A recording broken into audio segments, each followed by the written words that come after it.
திருடிட்டு போயிட்டான். என்ன சும்மா மாத்திரையா இருக்கு. 25 வயசுல 250 நோயாங்க. இப்பதான் டாக்டர் சொன்னாங்க. ரொம்ப கிரேட்டுங்க நீங்க. எனக்கு இப்பதாங்க 100 தொடுது. ஓ நைஸ்ங்க.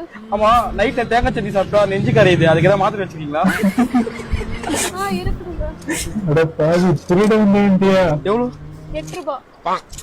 மெடிக்கல் செலவு விட ரொம்ப கம்மியா வச்சிருக்கீங்களே, பரவாயில்ல. இல்லங்க பரவாயில்ல. அட வச்சுக்கோங்க, மெடிக்கல் செலவுக்கு ஆகுங்க, அட வச்சுக்கோங்க. இந்த ஹேண்ட் பேக்ல காசுல வச்சு பழகுங்க, அப்பதான் எங்களுக்கு நல்லது.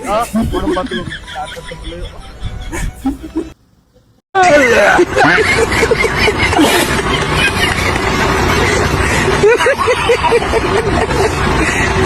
அப்துல் கலாம் என்ன சொன்னாரு? என்ன செய்தாரை ஒருத்தல். இந்த அப்துல் கலாமாடா சொன்னாரு. இதுக்கு காரணம் எவன்னு கண்டுபிடிச்சு அவனை ஒரே குத்து குத்தி கொடல உருவி மாலை போட்டு போயிடுவேன். எந்த கோயிலுக்கு? ஆமா அரசே, நம்ம ஊரில் இன்னும் நிறுத்துங்கடா. வர்மா தள்ளி நாளைக்கு எனக்கு லீவ் வேணும். ராஜாவே தாயுலின்றான். அப்பா என்னப்பா ஒரு காவலாளி வாங்கல மரியாதை இல்லாம பேசுறாரே. சும்மா இருக்கடா. வர்மா நாளைக்கு எனக்கு லீவ் வேணும், அவ்வளவுதான், நான் கிளம்புறேன்.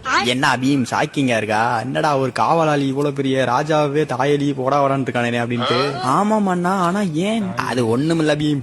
போட்டக்பூர் ராஜாவை பார்க்க இவனும் நான் தான் போயிருந்தோம். அப்போதைக்கு என்ன பண்ணிட்டானா, மங்கிள் சிங் வந்து இடையில வழிய மறைச்சுட்டான். ஐயோ, அப்புறம் என்ன ஆச்சு ராஜா? அவன் 3 பேர் 4 பேர்னா பரவாயில்ல பீம், அவன் 10 பேரோட வந்துட்டான். அதான் நான் என்ன பண்ணிட்டேன்னா, இங்கிட்ட குதிரைக்கு பின்னாடி அவன் நல்லா வசமா மாட்டிக்கிட்டான் போல, அவனை போட்டு பொறிச்சிருப்பாங்க போல. ஆனா அவன் எப்படி தப்பிச்சு வந்தானே தெரியல பீம். தப்பிச்சு டைரக்டா இங்கதான் பீம் வந்தான். வந்துட்டு பொழிச்சு எச்சகாரிய மூஞ்சில துப்பிட்டான். இது கூட பரவாயில்ல பீம், ஆள் இல்லாதப்பெல்லாம் நீ அடிக்கடி இந்த செருப்பு கழட்டி அடிச்சுட்டு போவான்.